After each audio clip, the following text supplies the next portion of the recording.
Millionaire forgets briefcase with 9 million, and what the driver does shocks everyone. Michael Johnson felt cold sweat trickling down his back as he stared at the slightly open black briefcase on the rear seat of the black sedan. He had worked as a private driver for 5 years and had never seen so much money in his life. He had just dropped off his boss, businessman Richard Cooper, at JFK International Airport for a business trip to Europe when he noticed the forgotten briefcase. Michael tried to run after him, but the millionaire had already passed through security. Now, parked in the airport lot, he stared hypnotized at the neatly stacked bundles of $100 bills inside the Italian leather briefcase. "Dear God," he murmured, wiping his sweaty forehead. His phone rang, interrupting his thoughts. It was Jennifer, his wife.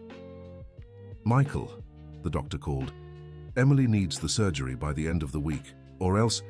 Her voice trembled with tears. "Calm down, sweetheart. How much did he say it would cost again?" $80,000, Michael. Where are we going to get that kind of money? Our daughter is going to... Michael hung up with shaking hands. His 8-year-old daughter had been hospitalized for 3 months with a heart condition that required urgent surgery. He had managed to cover tests and some procedures through loans, but the surgery itself was beyond his means. He looked back at the briefcase. There was much more than 80,000 inside, maybe millions. With just a small portion of that money, he could save Emily's life and solve all their financial troubles. He quickly closed the briefcase and placed it in the trunk, trying not to think about what he had just seen. He needed to contact Mr. Richard before making any rash decisions. He dialed his boss's cell, but it went straight to voicemail. He tried the office. "Hello, Cooper Enterprises," answered the secretary, Mrs. Wilson. "Wilson, it's Michael. Mr. Richard left a briefcase in the car. Can you give me the hotel where he's staying?" "Oh, Michael, he left very clear instructions. He doesn't want to be disturbed during this vacation under any circumstances. He said anything that needs handling can wait until he's back." "But this is important." "I'm sorry, dear, but I can't help." "Direct orders from him." Michael hung up, frustrated. He drove aimlessly through the streets of New York City, his mind in turmoil. Without realizing it, he stopped in front of the hospital where Emily was staying. From the parking lot, he could see her 5th-floor window. He knew his wife was inside, caring for their daughter while he worked. Jennifer had taken leave from her teaching job to stay with Emily, further straining their finances. The expensive medications, tests, and specialist visits had drained their savings and forced him to borrow from loan sharks. Dear listener, if you're enjoying the story, don't forget to like and subscribe to the channel. It helps us a lot as we're just starting out. Now, back to the story. His phone rang again. It was Mr. Rodriguez, the loan shark. "Michael, my boy, you know I like you, right? But I can't wait any longer. I need my money by tomorrow or I'll have to take other measures." "Mr. Rodriguez, please, just a few more days." "There are no more days, Michael. You already owe me $40,000. Pay by tomorrow or I'll have to speak to your family in person." A chill ran down Michael's spine. He had heard stories about other debtors who owed Mr. Rodriguez. The man wasn't violent, but he had his own methods of collection, methods that could be deeply humiliating for a family. He returned home in the late afternoon, driving slowly through the congested streets of Park Slope, where he rented a modest house with his family. The briefcase in the trunk seemed to weigh a ton. At every stoplight, the temptation grew stronger.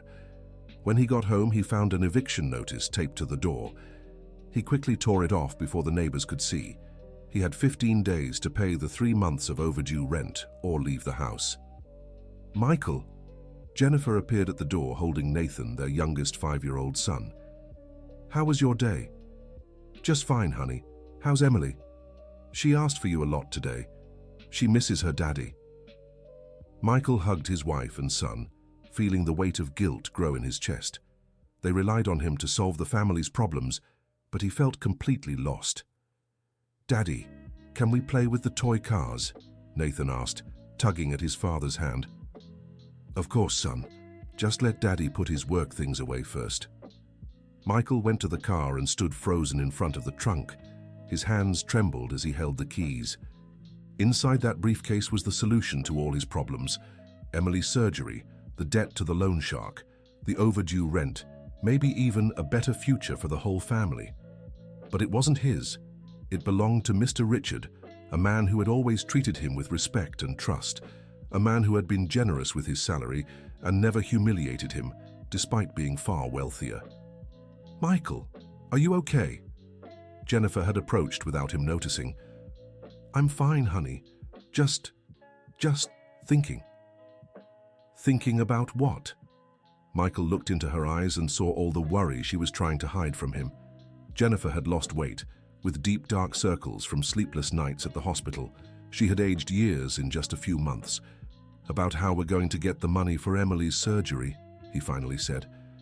Jennifer hugged her husband, and he felt her tears dampen his shirt. "God will find a way, Michael. He won't abandon our daughter." That night, Michael barely slept. He lay staring at the ceiling while Jennifer slept beside him. At 3 in the morning, he got up and went to the window. Outside, he could see the car parked on the street. He knew the briefcase was locked in the trunk, waiting for him. He decided to go to the kitchen for a glass of water. There he found Ryan, his 16-year-old son, studying at the dining table under a small lamp. "Son, what are you doing up so late?" Ryan looked up from his books. He had the same determined gaze as his mother. "Studying for college entrance exams, Dad. I need a full scholarship, or I won't be able to go." "Don't worry about that now, son. You still have time."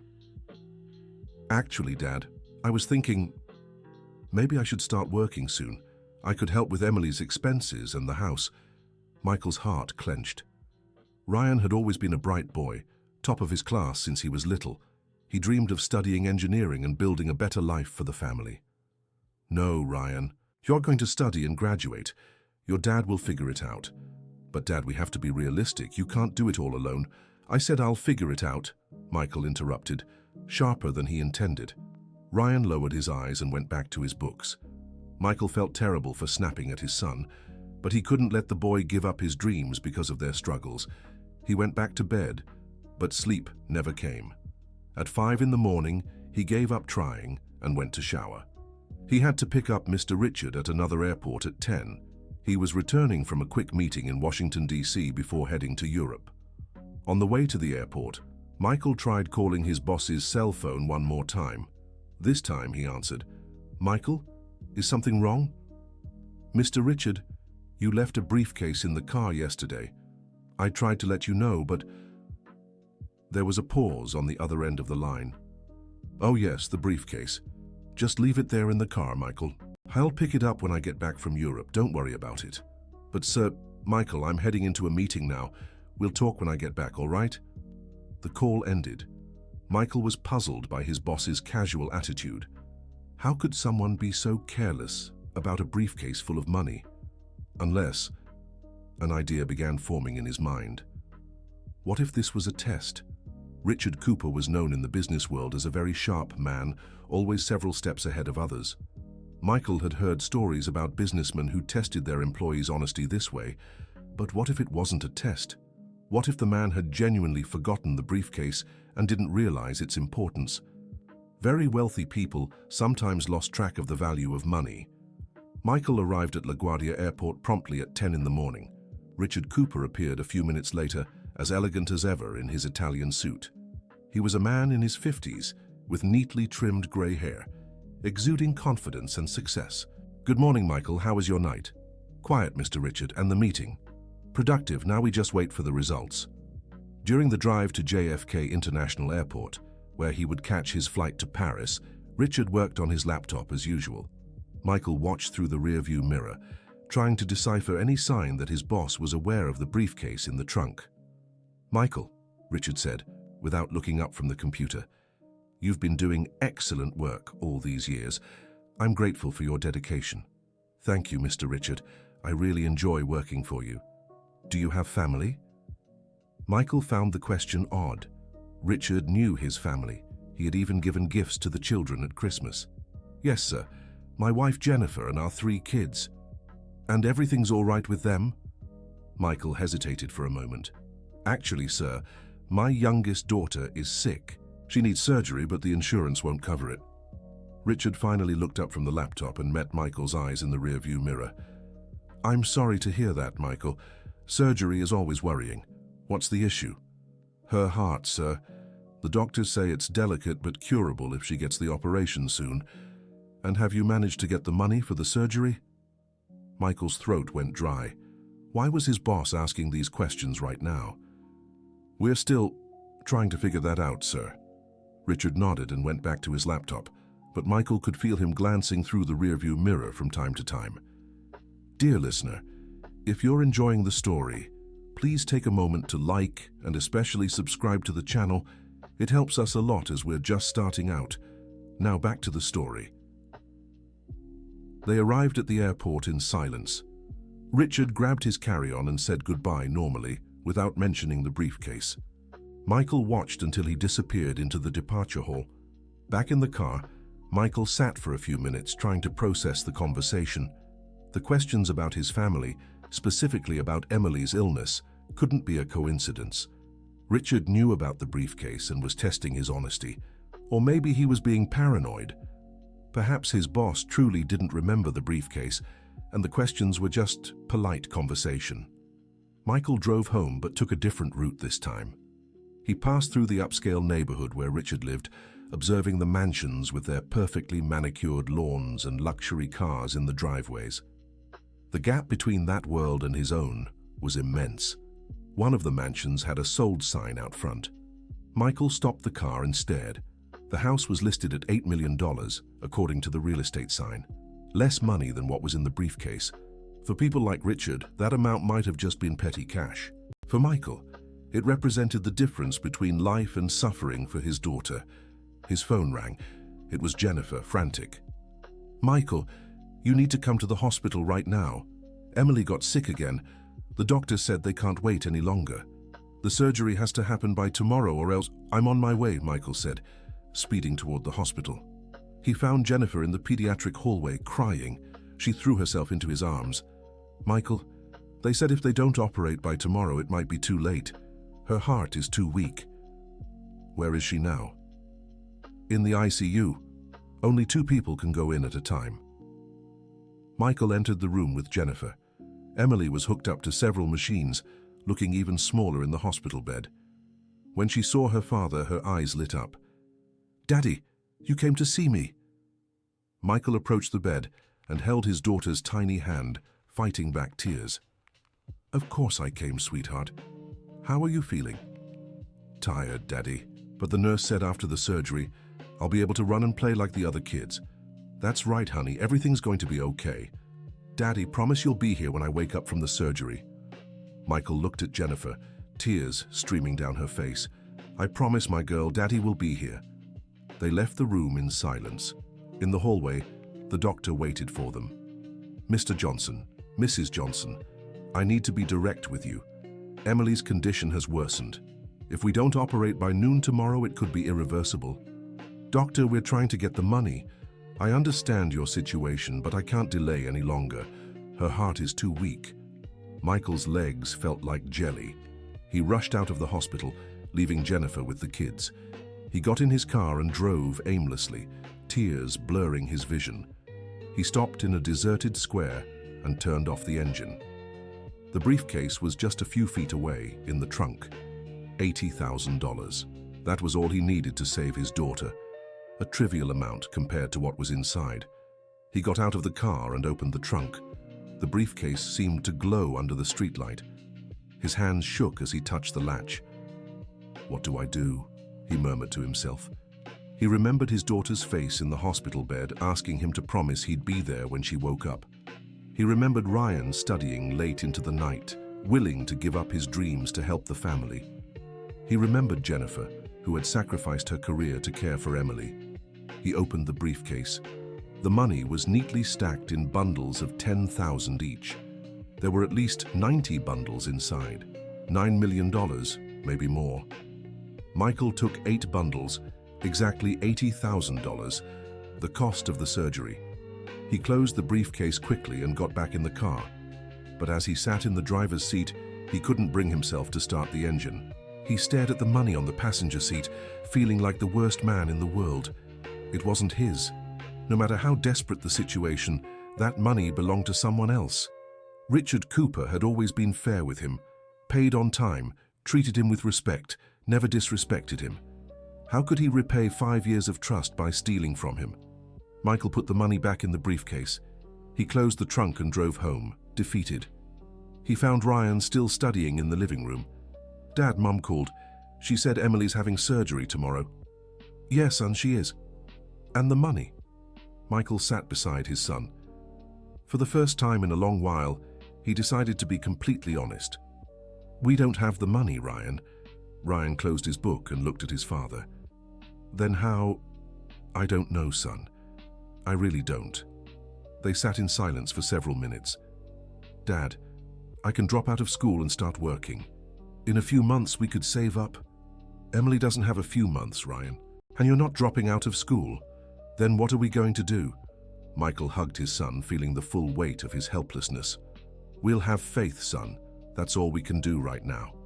That night, Michael didn't sleep a wink. He lay beside Jennifer, listening to her uneven breathing. He knew she wasn't asleep either, just pretending so she wouldn't worry him more. At 4 in the morning, he got up quietly and went to the kitchen. He made a strong coffee and sat at the table trying to think of alternatives. He could try for a bank loan, but he knew it would be denied. His credit was already ruined, and he had no collateral to offer. He could ask relatives for help, but his family was all of modest means. Jennifer didn't have any well-off relatives either.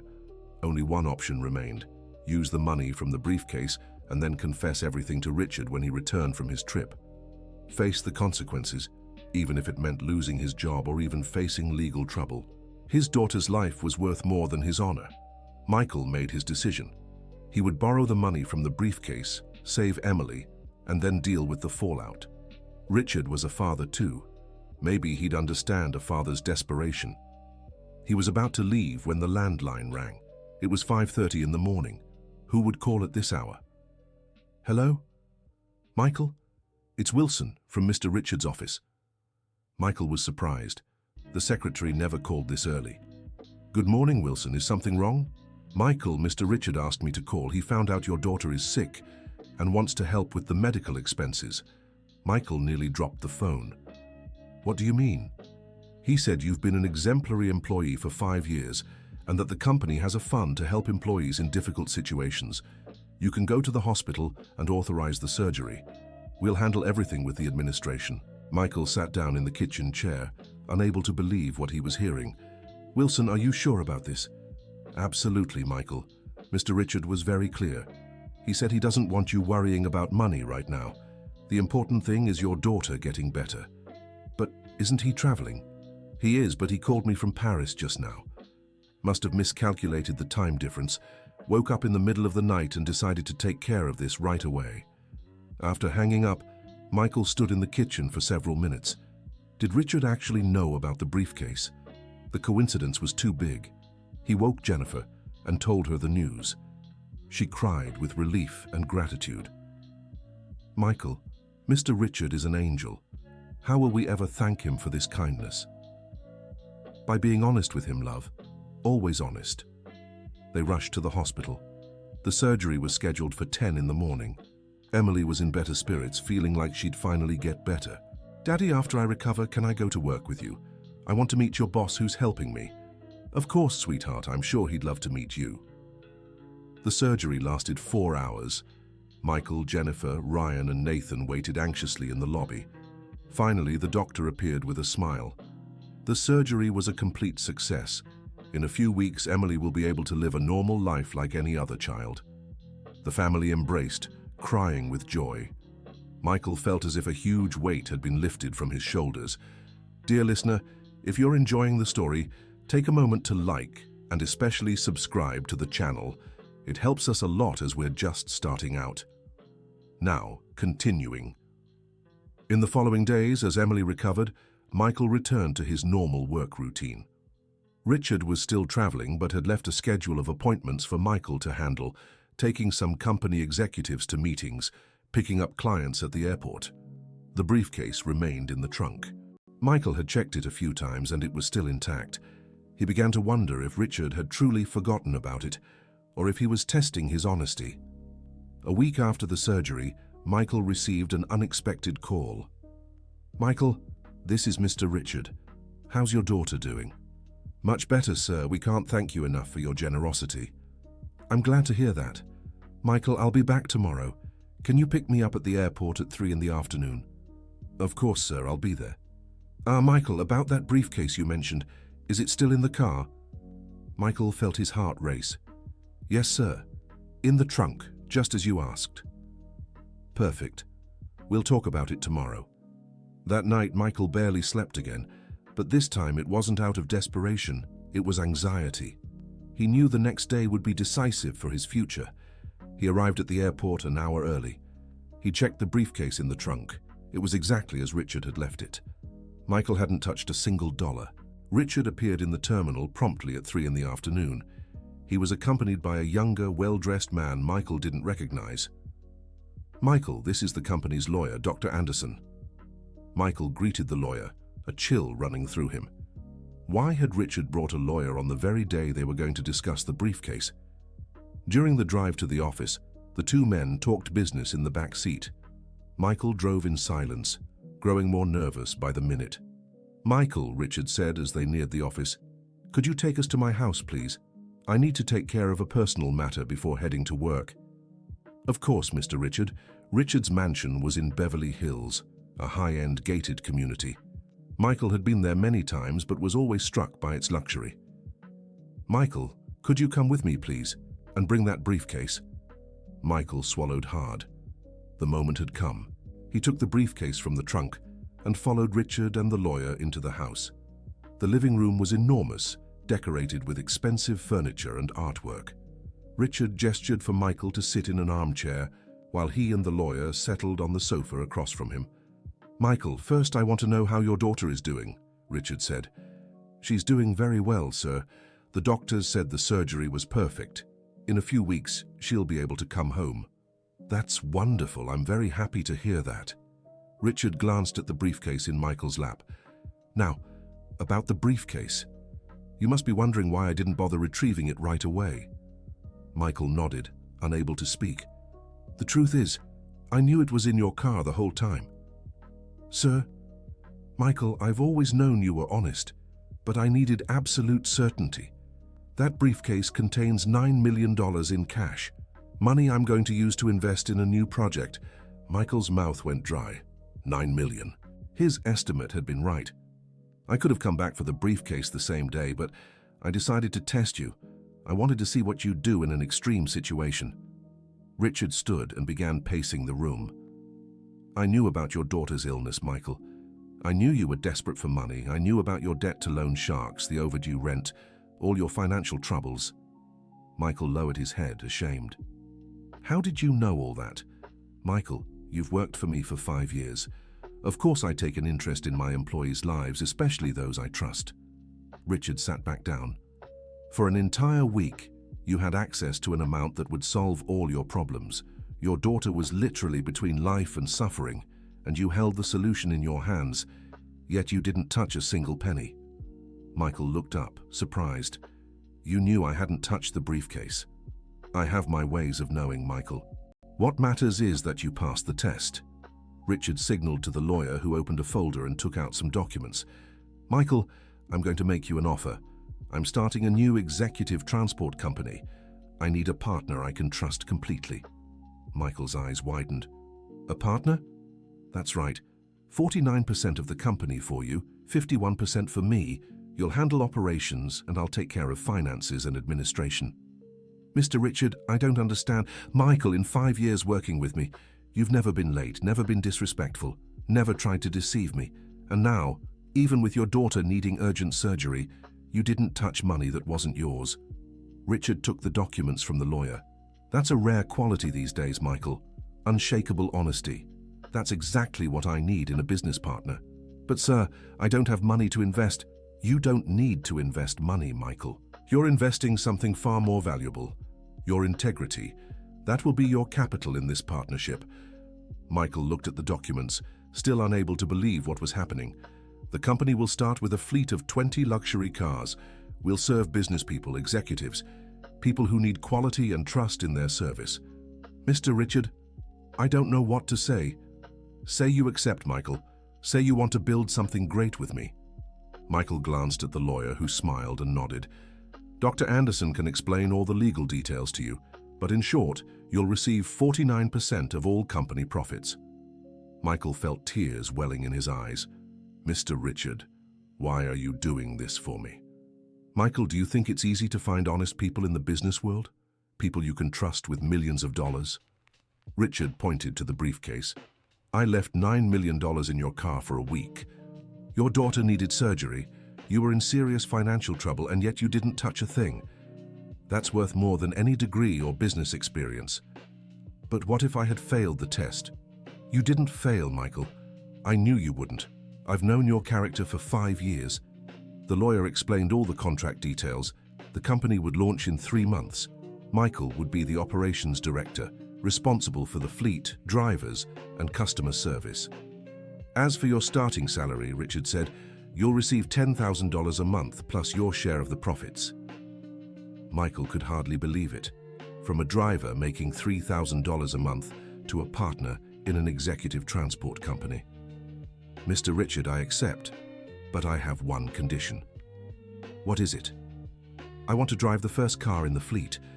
I want to keep driving, at least for the first few years. Richard smiled. Of course, Michael. After all, you're the best driver I know. They signed the contract that same day. Michael went home with a copy of the documents, still in disbelief at the turn his life had taken. Jennifer was in the kitchen making dinner when he arrived. How was your day, honey? Michael sat at the table and told his wife everything. Jennifer listened silently, her eyes wide. Michael, are you sure you're not dreaming? I'm sure, honey. Look at the documents here. Jennifer read the contracts, stunned. My God, Michael, are we going to be business partners? Yes, honey. And you know the best part? We'll never have to worry about money for Emily's medicine, Ryan's education, or Nathan's future again. Ryan came home from school just then and found his parents talking excitedly in the kitchen. Did something good happen? Michael shared the news with his son, who was just as surprised as his mother. Dad, does this mean I can keep studying?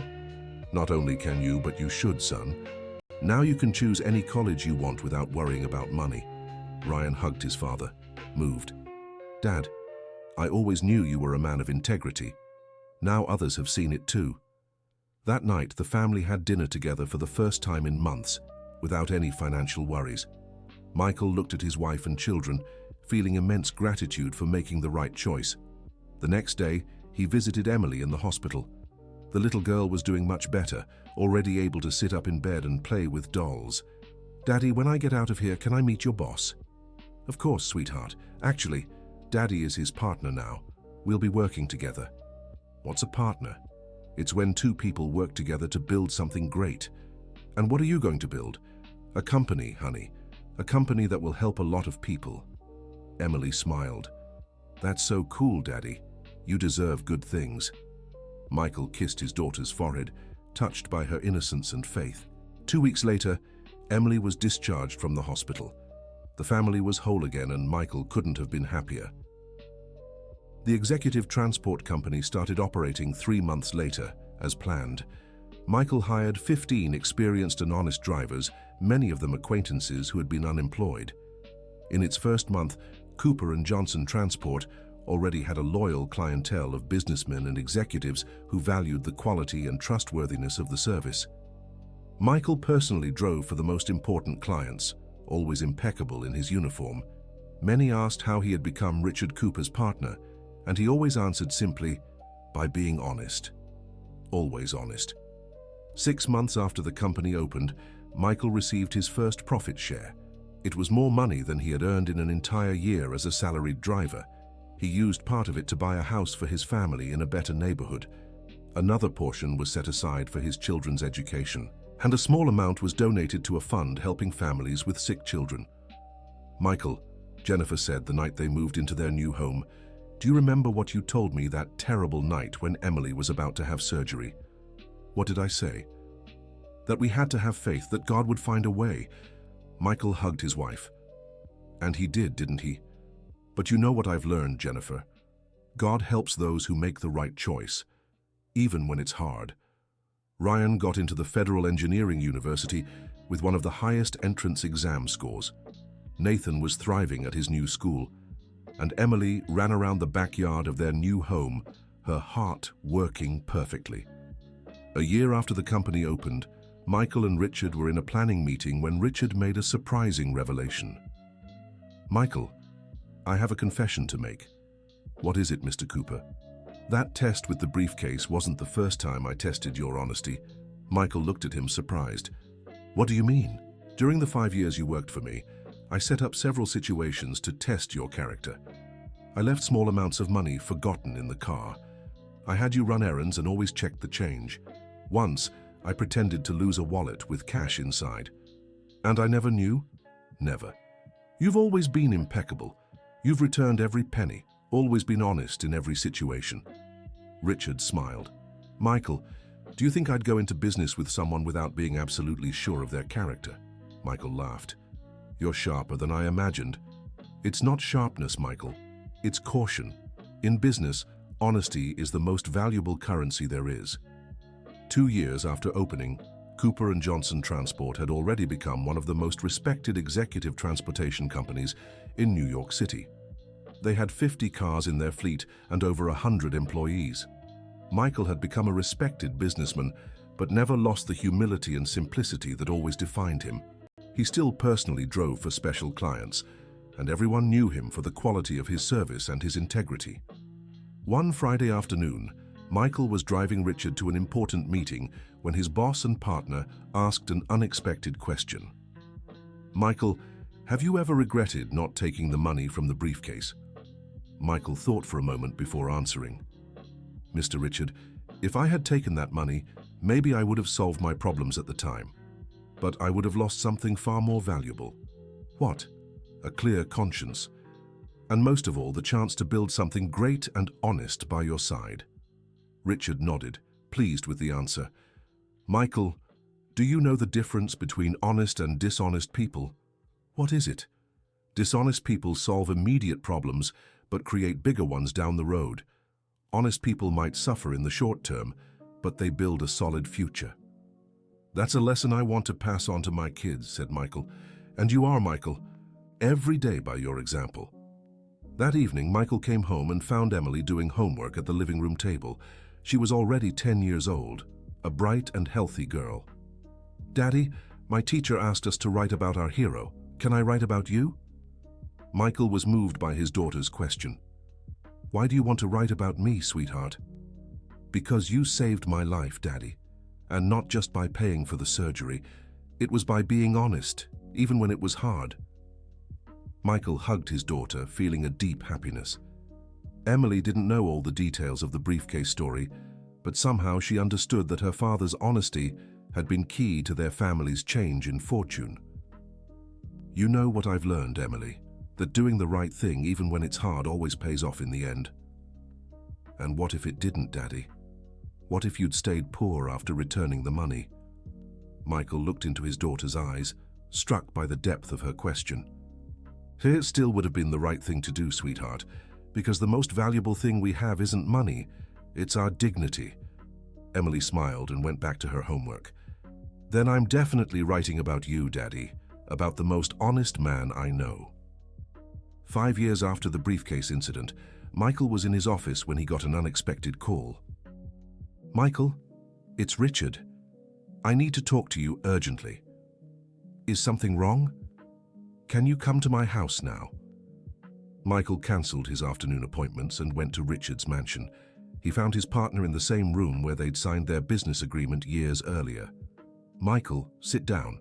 I have a proposal for you." "What kind of proposal?" Richard opened a folder on the table. "I want to retire, Michael. I want to spend more time with my family, travel, enjoy life." Michael was surprised. Richard was only 55 and had always been very active in the business. "What about the company?" "That's exactly what I want to talk about. I want to sell my share to you." Michael nearly fell out of his chair. "Mr. Richard, I don't have the money to buy your share of the company." "Who said you have to pay up front?" Richard showed the documents. You can split it over 10 years with below-market interest rates. The company already generates enough profit to cover the payments and still leave something for you. Michael looked at the numbers. It was true. The company was thriving so much that it could handle the purchase installments and still guarantee him a good income. Why are you doing this? Michael, in 5 years as partners, you've proven not just honest but also capable. The company grew under your operational leadership. You deserve to own it. But can I still consult you if I have questions? Of course. I'll stay on as an advisor, but the operations will be entirely yours. Michael signed the contract that same day. In 10 years, he'd be the full owner of Cooper & Johnson Transport. He went home that night with a strange feeling. In 5 years, he'd gone from a salaried driver to the owner of an executive transport company, all because he chose not to take the money from a forgotten briefcase. "Jennifer," he said to his wife during dinner, "do you remember that night I came home after seeing the briefcase for the first time?" "I do. You were acting very strange. I stayed up all night thinking about what to do. If I'd known that 5 years later I'd own a company, making the right choice would have been easier." Jennifer smiled.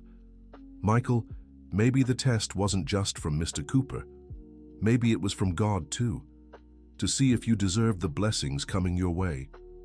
Michael agreed. He'd learned that life has a strange way of rewarding those who make the right choices, even when those choices are hard and painful. Ryan was in his final year of engineering school, one of the top students in his class. Nathan had become an excellent student and dreamed of being a doctor like the one who operated on Emily. And Emily grew up healthy and happy, with no lasting effects from the surgery. Cooper & Johnson Transport had become a benchmark in New York City. It had over 100 cars in its fleet, 200 employees, and served some of the biggest companies in the city. Michael had created an employee benefits program that included full health coverage for families and financial aid for medical emergencies. He knew what it was like to have a sick child and no money for treatment. One Monday morning, 10 years after the briefcase incident, Michael was in his office when his secretary announced an unexpected visitor. "Mr. Johnson, there's a gentleman here who says he needs to speak with you urgently." "Who is it?" He wouldn't give his name. He just said it's about a very important matter. Michael asked the secretary to let the man in. It was a well-dressed man in his 60s who seemed nervous. "Mr. Johnson, my name is Brian Parker. I'm a journalist. How can I help you?" "I'm writing a piece on honesty in business. I heard an interesting story about you and wanted to verify if it's true." Michael was intrigued. "What story?" "The story of a driver who found a briefcase with millions of dollars and returned it untouched to his boss, even though he had a sick daughter who needed emergency surgery." Michael smiled. Richard had told the story to someone. "It's true, but that was 10 years ago. Why the interest now?" "Because stories like that are rare, Mr. Johnson. In a world where dishonesty seems the norm, finding someone who chose integrity even in desperate circumstances is inspiring." The journalist explained he wanted to write a piece for a national magazine about values and ethics in business. "Mr. Richard Cooper said I could use the story, but I'd like your permission too." Michael thought for a moment. "Yes, you can use it, but on one condition." "What is it?" "I want you to include in the article that honesty isn't just about returning what isn't ours. It's about how we treat our employees, our clients, our family. It's a way of life." The journalist wrote everything down and asked a few questions about the details of the story. Michael shared everything honestly, including the desperation he felt at the time and the temptation to take the money. "Mr. Michael, have you ever wondered what would have happened if you had taken the money?" "I've thought about it a few times. Maybe it would have solved my immediate problems, but I probably would have lost my job and maybe even faced legal consequences. And most importantly, I wouldn't have the life I have today." "And what has life taught you through this experience?" Michael looked out the window of his office, watching the bustling activity of the company that was now his. "That doing the right thing even when it's costly is always worth it. It might not pay off right away, but it does in the long run." The article was published 2 months later on the cover of a business magazine. The headline read, "The Driver Who Turned Down $9 Million. A Lesson in Integrity in the Business World." The response was overwhelming. Michael received hundreds of calls from business owners wanting to hear his story. Some offered partnerships, others wanted to hire the company's services. But the call that moved him the most was from a 20-year-old who had read the article. "Mr. Michael, my name is Jason. I read your story in the magazine and wanted to thank you." "Thank me for what, son?" "I was going through a situation similar to yours. I found a wallet with a lot of money on the street and was thinking about keeping it. But after reading your story, I decided to look for the owner." "And did you find him?" "I did. It was a retired man who had just withdrawn his pension. He cried when I returned the wallet. He said that money was for his wife's medicine." Michael was touched by the young man's story. "You did the right thing, Jason." "I know. And guess what happened? The man offered me a job at his company. He said he needed honest people." Michael smiled. Honesty was still bearing fruit, even years later. Today, 15 years after the briefcase incident, Michael is the sole owner of Cooper & Johnson Transport, one of the largest executive transportation companies in the United States. The company has branches in several cities and employs over 500 people. Ryan graduated as an engineer and works at his father's company, overseeing technological expansion. Nathan became a doctor and is a pediatric cardiologist, specializing in surgeries like the one that saved Emily. And Emily graduated in business administration and is the company's financial director. Richard Cooper remains an advisor to the company and has become a close family friend. He often says that the decision to test Michael with the briefcase was the best business decision he ever made. Jennifer returned to teaching and is now the principal of a private school. The family lives in a large, comfortable home, but has never lost the simplicity and values that have always guided them. Michael founded an institute that helps families with sick children who can't afford expensive treatments. Every year, the company donates a percentage of its profits to this cause. In a recent interview, a journalist asked Michael what the most important moment of his life had been. "It was that night when I lay awake, staring at the ceiling, deciding what to do with the briefcase. In that moment, I wasn't just choosing what to do with the money, but what kind of man I wanted to be." And now, looking back, are you sure you made the right choice? Michael glanced around his office at the family photos, the awards the company had received, the social projects he supported. "I'm absolutely certain. That choice defined not just my future, but the future of my entire family. And most importantly, it allowed me to look in the mirror every day knowing I am a man of integrity." The story of Michael Johnson became an example that honesty, even when it comes at a high cost, always pays off. Not necessarily right away or in the way we expect, but it does. Today, when speaking to young people in schools and universities, Michael always ends his talks with the same sentence. Honesty isn't just about what we do when no one is watching. It's about who we choose to be when life tests us. And believe me, we will all be tested one day. End of story. Now tell me, what did you think of Michael's story? Do you think you'd have the same courage as him to return a briefcase with $9 million when your daughter needed surgery? Leave your opinion in the comments. And if you enjoyed this inspiring story, don't forget to like and subscribe to the channel for more heartwarming stories like this one.